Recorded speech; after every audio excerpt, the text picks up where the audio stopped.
Hello everyone, তো চারপাশে guys কি হচ্ছে তোমরা তো সকলেই জানো। মানে সংসদের যে পার্লামেন্ট সেখানে আসলেই কি হচ্ছে, মানে এটা নিয়ে ঝামেলা, ওটা নিয়ে তর্ক, এটা নিয়ে বিতর্ক। মানে এটা করতে গিয়ে কিন্তু আলটিমেটলি কি হবে, মানে কাকে ধরা হবে কাকে ছোড়া হবে, মানে পুরো টাইটাই ঢিস ঢিস এরকম একটা বিষয়। তো চলো তোমাদেরকে আগে জানিয়ে নিই যে আজকে যে হাইলাইট যে টাইটেলটা আছে সেটা কি আছে, তো তারপরে কিছু বলবো। তো বলছে সংসদে পার্থকে ধুয়ে দিলেন হাসনাত। সংসদে পার্থকে ধুয়ে দিল, মানে কাপড় ধোয়া যাকে বলে অ্যাকচুয়ালি সেটাই কিন্তু করলো, তাও আবার কোথায়, সংসদে। মানে তোমরা বুঝতে পারতো কোন বিষয় নিয়ে বা কী বিষয় নিয়ে, সেটাই কিন্তু আজকের মূল জানার বিষয়। আর যারা আমাদের চ্যানেলে ফার্স্ট টাইম ভিজিট করছো প্লিজ চ্যানেলটাকে সাবস্ক্রাইব করে দিও, পাশে থাকা বেল আইকনটি অল করে দিও নিত্য নতুন ভিডিওর আপডেট পাওয়ার জন্য। আর অবশ্যই নিত্য নতুন ভিডিও পাওয়ার জন্য কিন্তু অবশ্যই চ্যানেলটাকে সাবস্ক্রাইব করতে হবে, কারণ এরকম ভিডিও যদি তোমরা প্রতিনিয়ত দেখো তো তোমরা জানতে পারবে আসলেই চারপাশে কি ঘটছে।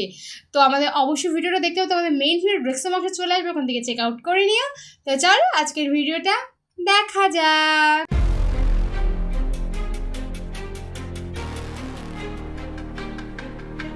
সংসদে এমন এক ঘটনা ঘটল যা বাংলাদেশের রাজনীতির ইতিহাসে এক বিরল বুমেরাং হয়ে একদম থাকবে। একদম নিজের পাতা ফাঁদে কিভাবে নিজেই আটকে যেতে হয় আর অতি উৎসাহ দেখাতে গিয়ে কিভাবে নিজেদের শীর্ষ নেত্রীকে অপমান করে হাততালি দিতে হয় তার এক চরম লজ্জাজনক ও নাটকীয় দৃশ্যের সাক্ষী হলো গোটা দেশ।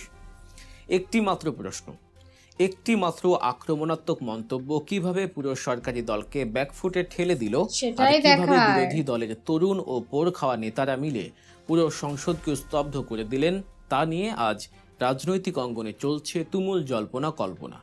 আজ আমরা বিশ্লেষণ করব সংসদের সেই উত্তপ্ত কয়েক ঘন্টার প্রতিটি মুহূর্ত। ঘটনা শুরুটা হয়েছিল সরকারি দলের বেঞ্চ থেকে। ট্রেজারি বেঞ্চের তুখোর বাগনি এবং সংসদ সদস্য আন্দালিব রহমান পার্থ এদিন বিরোধী দল অর্থাৎ জামায়াত জোটের দিকে তাক করে এমন একটি তীর ছুঁড়েছিলেন যা তিনি ভেবেছিলেন বিরোধীদের একেবারে কুপকাত করে দেবে। অত্যন্ত কড়া, আবেগঘন এবং আক্রমণাত্মক ভাষায় পার্থ প্রশ্ন ছুড়ে দেন, যারা ৭২-এর সংবিধান ছুঁড়ে ফেলে দিতে চায় তাদের কি ৭১-এর পরাজয়ের গ্লানির কথা মনে পড়ে না?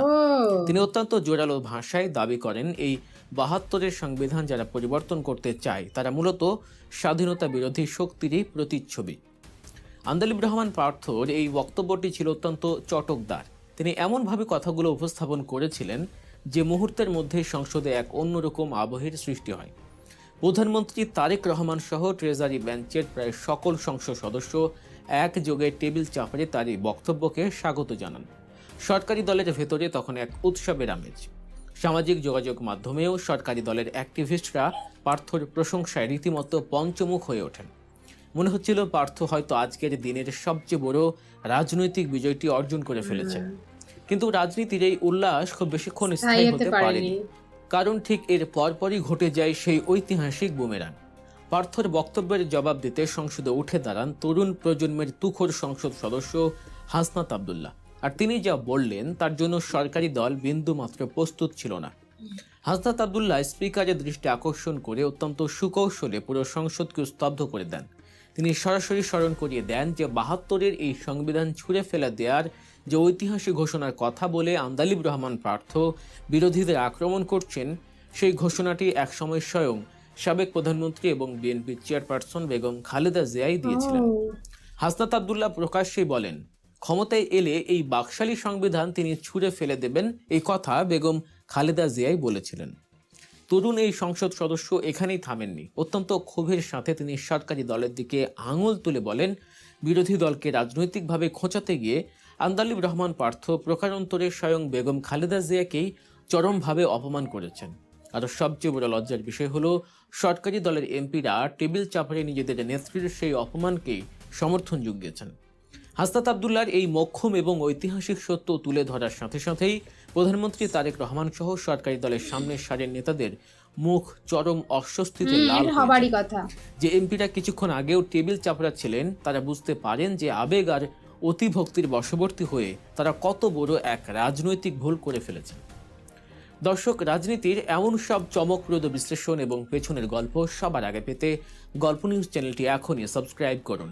আপনাদের সমর্থনই আমাদের নির্ভীক সাংবাদিকতার মূল প্রেরণা। সংসদের এই চরম উত্তেজনার মধ্যে সংবিধান ইস্যুতে সরকারি দলকে রীতিমতো একটি আইনি এবং রাজনৈতিক ক্লাস নেন জামায়াত ইসলামী সংসদ সদস্য এবং সুপ্রিম কোর্টের প্রখ্যাত আইনজীবী ব্যারিস্টার নাজিবুর রহমান মোমেন।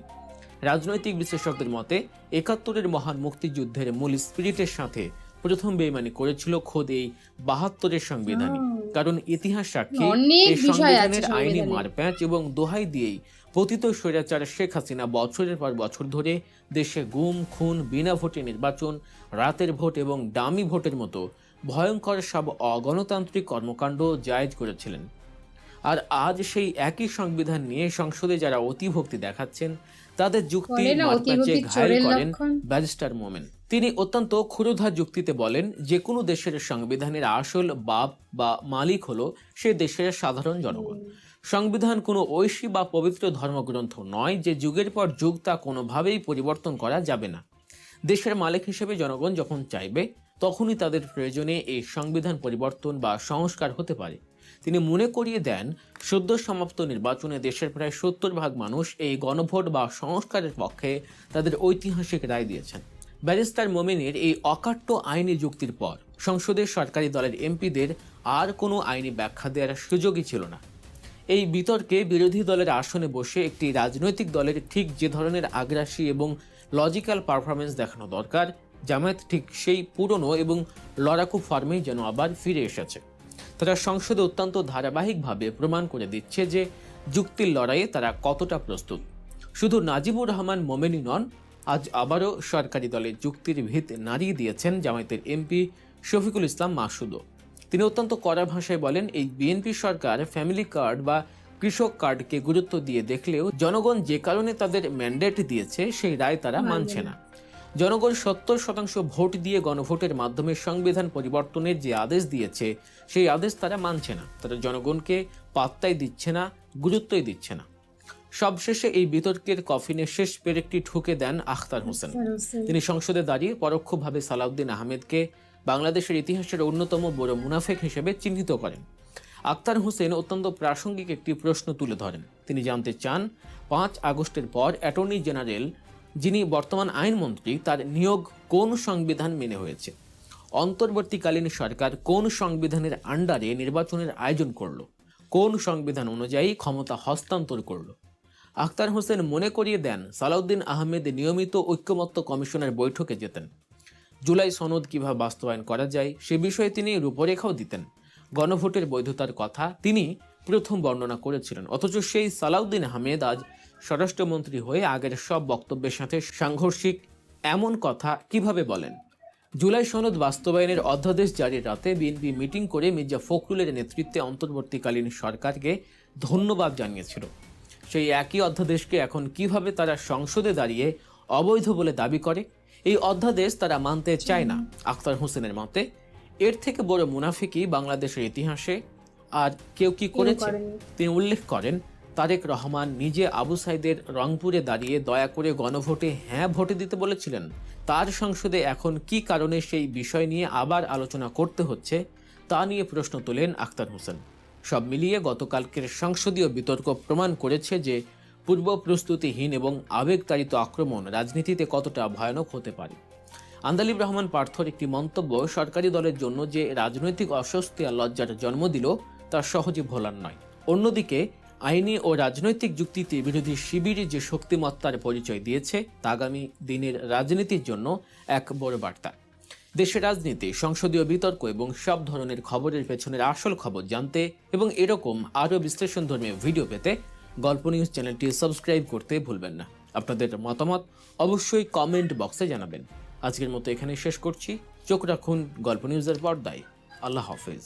দেখো, সংসদের খেলা ঘোরাতে কিন্তু 2 মিনিটও সময় লাগে না। মানে যে ভাবছিল যে আমি মানে এমন চাল চেলেছি, এমন কথা বলেছি যে অপরপক্ষ পুরো মানে ফেসে যাবে বা কিছু বলতে পারবে না। দেখো, সবাই কিন্তু মোটামুটিভাবে রেডি হয়েই কিন্তু সংসদে আসে যে না এটা বলতে হবে, আমাকে ওটা বলতে হবে। কিন্তু পূর্ব পরিকল্পিত যে বিষয় আছে, মানে আগে যেই বিষয়টা তোমার করা হয়, তো সেই বিষয়টা কিন্তু অনেক সময় এটা হয় যে জায়গায় গিয়ে কিন্তু কেউ পরিস্ফুটভাবে ঠিকঠাকভাবে বলতে পারে না বা করতে পারে না। আর দেখো মানে কফিনের শেষ পেরে কাকে বলে সেটা তো মানে সবাই দেখো যে ভাবছিল যে পুরো এই কথাটা আমি বললাম পুরোপুরি ঠিকঠাক হয়ে গেল, কোনো ব্যাপার না, মানে অপরপক্ষ কী বলবে, মানে নিজের চালে নিজে পুরো মাত হয়ে গেল, মানে নিজের জালে নিজে পুরো মাত হয়ে গেল, নিজের কথাতেই নিজে পুরো ফেসে গেল। ইভেন যারা ছিল, যারা হাততালি পর্যন্ত দিয়েছিল তারাও ফেসে গেল। পরে ভাবলো যে আমরা কেন এই কাজটা করলাম। দেখো সংসদ মানে কিন্তু এমন একটা জায়গা যে তর্ক হবে, বিতর্কও হবে, সরকারি পক্ষ হবে, বেসরকারি পক্ষ আসবে, তো তাদের মতামত অন্য কিছু, তাদের মতামত অন্য কিছু হয়, কারণ যেহেতু সরকারি বেসরকারি একটা বিষয় আছে।